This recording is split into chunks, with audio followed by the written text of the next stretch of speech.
Assalamualaikum warahmatullahi wabarakatuh. Alhamdulillahirabbil alamin wassalatu wassalamu ala asrofil anbiya'i wal mursalin wa ala alihi wa sahbihi ajmain. Amma ba'du. Marilah pertama-tama kita panjatkan syukur atas kehadirat Allah Subhanahu wa taala, karena atas berkat rahmat dan karunia-Nya lah kita dapat merasakan nikmat hidup, merasakan nikmat bernafas yang diberikan oleh Allah Subhanahu wa taala. Pada kesempatan kali ini saya mencoba menjelaskan terkait dengan penegakan hukum yang ada di Indonesia. Sebelum itu, kita ketahui bahwasannya negara kita adalah negara hukum, sebagaimana yang tertera jelas dalam Undang-Undang Dasar Negara Republik Indonesia tahun 1945 pada pasal 1 ayat 3 yang mengatakan bahwasannya dengan jelas negara kita adalah negara hukum. Seperti yang dikatakan oleh Leon Dogoit, seorang ahli pakar hukum, yang mengatakan bahwasanya hukum adalah aturan-aturan tingkah laku manusia ataupun tingkah laku masyarakat yang harus ditaati sebagai jaminan kepentingan bersama. Apabila jika dilanggar, tentu akan menimbulkan reaksi ataupun kecaman-kecaman dari berbagai golongan elemen di masyarakat, seperti itu.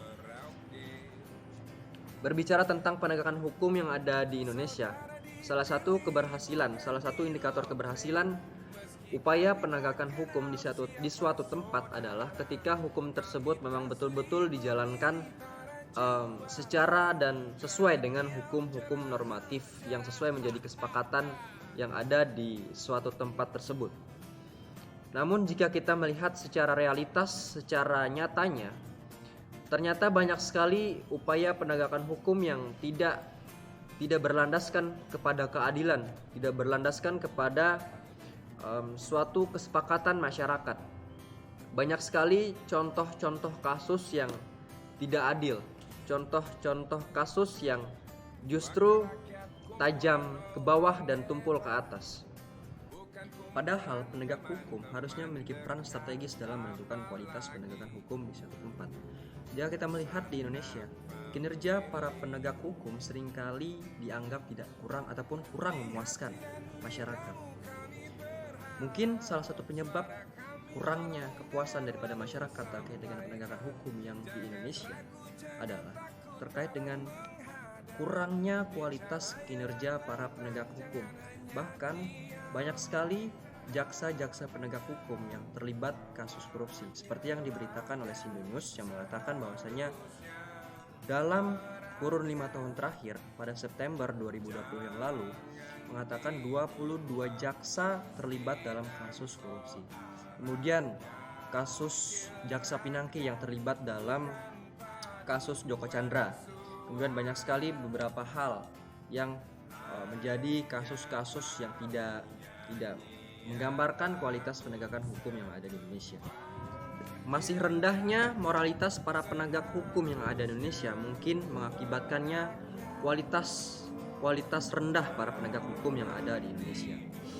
Moralitas ini pula berkaitan dengan tindakan-tindakan kasus korupsi yang terjerat oleh para penegak hukum.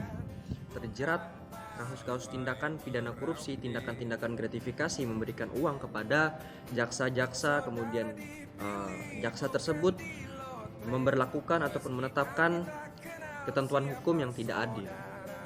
Nah, moralitas inilah yang menyebabkan penegakan hukum Indonesia masih lemah, masih dinyatakan kurang berkualitas. Hal ini sudah bertahun-tahun terjadi sehingga menjadi salah satu rahasia umum yang ada di tengah-tengah masyarakat kita. Akibatnya muncul ketidakpercayaan masyarakat terkait dengan penegakan hukum yang ada di Indonesia. Mungkin jika kita melihat beberapa waktu yang lalu, muncul tagar percuma lapor polisi, bahkan sempat viral di media sosial. Itu adalah sebagai akibat kekesalan masyarakat terkait dengan penegakan hukum yang ada di Indonesia. Kinerja penegakan hukum yang tidak berkualitas yang ada di Indonesia. Nah, hal tersebut jika tidak segera dituntaskan, ketidakpercayaan masyarakat terhadap penegakan hukum yang ada di Indonesia akan menimbulkan aksi main hakim sendiri. Masyarakat yang tidak percaya penegakan hukum dapat lebih memilih cara-cara mereka sendiri dalam menyelesaikan masalah, bahkan dapat menyelesaikan masalahnya dengan kekerasan ataupun tindakan-tindakan kekerasan yang berkaitan dengan kriminalitas.